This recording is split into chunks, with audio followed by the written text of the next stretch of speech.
అస్సలం అయికం నమస్తే ఫ్రెండ్స్. యాక్టర్ శివాజీ గారు ఉన్నారు కదండి, ఆయన మనందరికీ తెలిసిన వారే కదా. బట్ ఇప్పుడు మొత్తం కూడా ఆయన గురించే హాట్ టాపిక్ అయిపోయిందనమాట. మరి ఆయన ఏం తప్పు చెప్పారో నాకైతే అర్థం కావట్లేదు, నాకైతే తప్పేం అనిపించట్లేదు. బట్ రెండు మాటలు మాత్రం ఆయన నా మాట్లాడకుండా ఉండాల్సింది. ఒకటేమో మీ సామాన్లు కనిపించకుండా ఉండండి అని చెప్పేసి ఒకటి చెప్పారనమాట. అదొక్కటి నాకు తప్పుగా అనిపిస్తుంది. ఇంకొకటేమో వేరే వాళ్ళు తిడతారు మిమ్మల్ని, తక్కువ బట్టలు వేసుకుంటే కొంచెం నిండుగా వేసుకోండి అని చెప్పారనమాట. ఇందులో తప్పేమనిపించిందో నాకైతే అర్థం కావట్లేదండి. చాలామంది దీన్ని ఒక పెద్దగా బ్యాడ్గా చూస్తున్నారు. ఇప్పుడు మహిళా సంఘాలు ఎవరైతే ఉన్నారో ఒకవేళ ఈ వీడియో చూస్తే కనుక మీరు ఒకసారి చూడండి, మీరు ఒకసారి కొంచెం గమనించండి ఏంటి అనేది. ఇక్కడ వీడియో నేను క్లిప్ అంటే శివాజీ గారు ఏం మాట్లాడారో ఇక్కడ వీడియో క్లిప్ చూసి ఆ తర్వాత నేను మీకు చెప్తానండి. పెద్ద తుఫాన్గా మారాయి. మీ అందం చీరలోనూ, మీ అందం నిండుగా కప్పుకునే బట్టల్లోనే ఉంటుంది తప్పితే కనపడే దాంట్లో ఏముండదు. చాలా మంది చూసినప్పుడు నవ్వుతూ అంటారు కానీ ఎలాంటి బట్టలు ఎందుకు వేసుకుని కదా మంచి వేసుకోవచ్చుగా. చూస్తున్నారు కదా, ఆయన ఏమన్నారు, కొంచెం జాగ్రత్తగా ఉండండి బయటకు వచ్చినప్పుడు.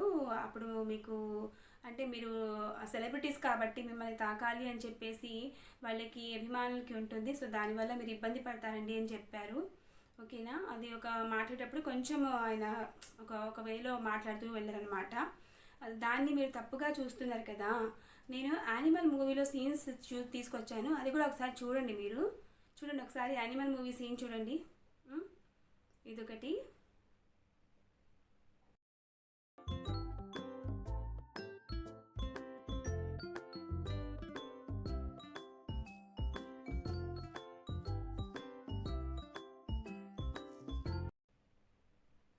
మళ్ళీ ఇదొక సీన్.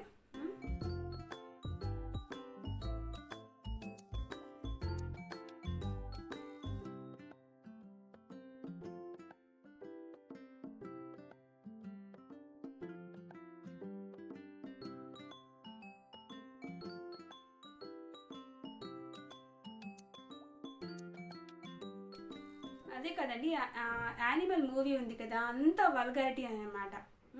లేడీస్ గురించి ఎంత గలీజ్గా చూపిస్తారంటే ఆ మూవీలో అంత గలీజ్గా చూపిస్తారు. అప్పుడు మహిళా సంఘాలు కానీ మన వాళ్ళు కానీ ఎవ్వరు నోరు తెరిచి ఏం మాట్లాడరు అనమాట.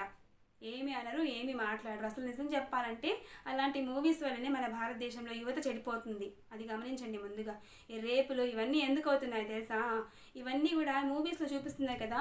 ఇవన్నీ వెస్ట్రన్ కల్చర్ అనమాట, అలవాట్లు. వెస్ట్రన్ కల్చర్లో అయితే ఒక వే అనేది వాళ్ళకు ఉండదు అనమాట. వాళ్ళు ఎలా పడితే అలా ఉంటారు. అలాగే వాళ్ళకి రిస్ట్రిక్షన్స్ ఉండవు, కండిషన్స్ ఉండవు అనమాట. బట్ మన ఇండియాలో అయితే, మన భారతదేశంలో అయితే మనకి కొన్ని రెస్ట్రిక్షన్స్ ఉంటాయి. ఆ రెస్ట్రిక్షన్స్ మనము ఫాలో అవుతూ ఉంటాం అనమాట. ఇలాంటి మూవీస్ మనం పెద్ద పెద్ద థియేటర్లోకి వెళ్ళి పెద్ద స్క్రీన్ మీద చూస్తాము. అలాగే పక్కన మన టీనేజ్ పిల్లలు ఉంటారు, చిన్నపిల్లలు ఉంటారు. వాళ్ళు అవన్నీ ఇంత గలీజ్ అయినటువంటి సీన్స్ చూస్తుంటే మనం అడ్డుకోమన్నమాట. అలాంటి డైరెక్టర్స్కి ఏం చెప్పము, మూవీ యాక్టర్స్కి ఏం చెప్పము, ఎవరికి ఏం చెప్పమన్నమాట. మనకి ఇష్టం వాళ్ళు చేశారు, మనం చూస్తున్నాం అనమాట. అప్పుడు మన మహిళా సంఘాలు ఏమి నోరెత్తి అసలు మాట్లాడనమాట. ఈ ఇలాంటి మూవీస్ని మనం ఎంతైనా బ్యాన్ చేయాలండి. ఇప్పుడు ఆయన గురించి మీరు ఎంతగా తప్పు పడుతున్నారు కదా. ఆయన అందరినీ అనలేదు, ఆయన అందరినీ గట్టిగా మీరు అదే వేసుకురావాలి అని మాత్రం చెప్పలేదండి. ఒక బ్రదర్ లాగా, ఒక తమ్ముళ్ళలాగా, ఒక నాన్నలాగా ఆయన అందరికీ కొంచెం జాగ్రత్తగా ఉండండి, నిండు బట్టలు వేసుకొని బయటికి రండి అని చెప్పారనమాట. ఇంకొక విషయం గమనించండి, మన ఇండియాలో ఈ సినిమా యాక్టర్స్ మీద అభిమానం పీక్స్ వరకు ఉంటుంది. మనకి తెలిసిందే కదా. చాలామంది హీరోయిన్స్కి మన ఇండియాలో గుడి కట్టినటువంటి సందర్భాలు కూడా ఉన్నాయి. ఎవరు యాక్టర్ ఖుష్బు గారు ఉన్నారు కదండి, ఆవిడకి గుడి కట్టారు.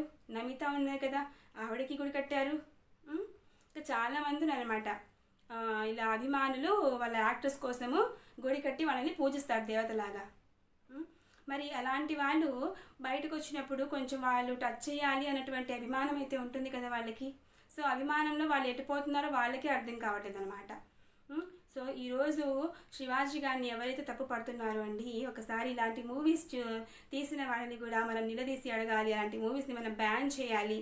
లేకపోతే మన ఫ్యూచర్ తరం ఎవరైతే ఉంటారో, టీనేజ్ పిల్లలు ఎవరైతే ఉంటారో వాళ్ళు చెడిపోవడానికి అయితే చాలా ఆస్కారం ఉందండి. అదే కాకుండా రేపులు కూడా మన ఇండియాలో జరుగుతున్నాయంటే దానికి కారణం ఇలాంటి మూవీస్, పబ్బులు ఇవన్నీ అన్నమాట. సో మీకు నేను చెప్పిన వే అయితే ఒకవేళ మీకు తప్పుగా అనిపిస్తే ఎక్స్ట్రీమ్లీ సారీ అండి. బట్ శివాజీ గారు చెప్పింది అయితే నేను 100% కరెక్టే అని అనుకుంటున్నాను. ఈ వీడియో కనుక మీకు నచ్చితే నా ఛానల్ సబ్స్క్రైబ్ చేసుకోండి ఫ్రెండ్స్. అలాగే ఈ వీడియోని అందరికీ షేర్ చేయండి. ఎందుకంటే ఆయన మాట్లాడిన దాంట్లో తప్పు అయితే లేదు, అందరికీ అయితే ఆయన చెప్పలేదు. కొంచెం జాగ్రత్తగా ఉండండి అన్నారు. మీరు రిస్ట్రిక్షన్గా ఉండాలి, మీరు ఇలాగే ఉండాలి, మీరు ఇంట్లో వాళ్ళని పెట్టుకోండి అది అనాల్సినటువంటి అవసరం లేదు. ఆయన ఎవరిని ఏమీ తప్పుగా అనలేదు, అది గమనించండి ముందుగా. ఓకేనా? ఆయనని మనము గట్టిగా మాట్లాడే ముందు ఇలాంటి మూవీస్ చేసే వాళ్ళని చెప్పండి. ఇలాంటి మూవీస్ పెద్ద పెద్ద థియేటర్స్లోకి వెళ్ళి మనం చూస్తాం కదా, కూర్చొని పిల్లల్ని వేసుకొని మరి టీనేజ్ పిల్లల్ని వేసుకొని మరీ చూస్తాం కదా, వాళ్ళు చెడిపోరా? వాళ్ళు చెడిపోరా? ఒకసారి దానికి సమాధానం నాకు చెప్పండి. రేపులు అవ్వవా బయట? ఇలాంటి మూవీస్ చూసి వాళ్ళు బయటికి వెళ్తారు, అవ్వవా? సో కొంచెం మనం అంటే కరెక్ట్గా చెప్పిన వాళ్ళని మనం క్రిటిసైజ్ చేయకుండా ఇలాంటి మూవీస్ మీద మనం ఫోకస్ చేసి మన భారతదేశ సంస్కృతిని మనం కాపాడుకుంటే మంచిది అని చెప్పేసి నేను కోరుకుంటున్నానండి. హోప్ ఈ వీడియో నచ్చిందని అనుకుంటున్నాను. వీడియో నచ్చితే కనుక నా ఛానల్ సబ్స్క్రైబ్ చేసుకోండి, అలాగే లైక్ చేయండి. ఏమైనా మీకు నేను చెప్పింది అసలు కరెక్ట్ చెప్పానా లేకపోతే ఎలా చెప్పాను అనేది మీరు ఒకసారి నాకు కామెంట్ బాక్స్లో చెప్పండి friends. Thank you so much.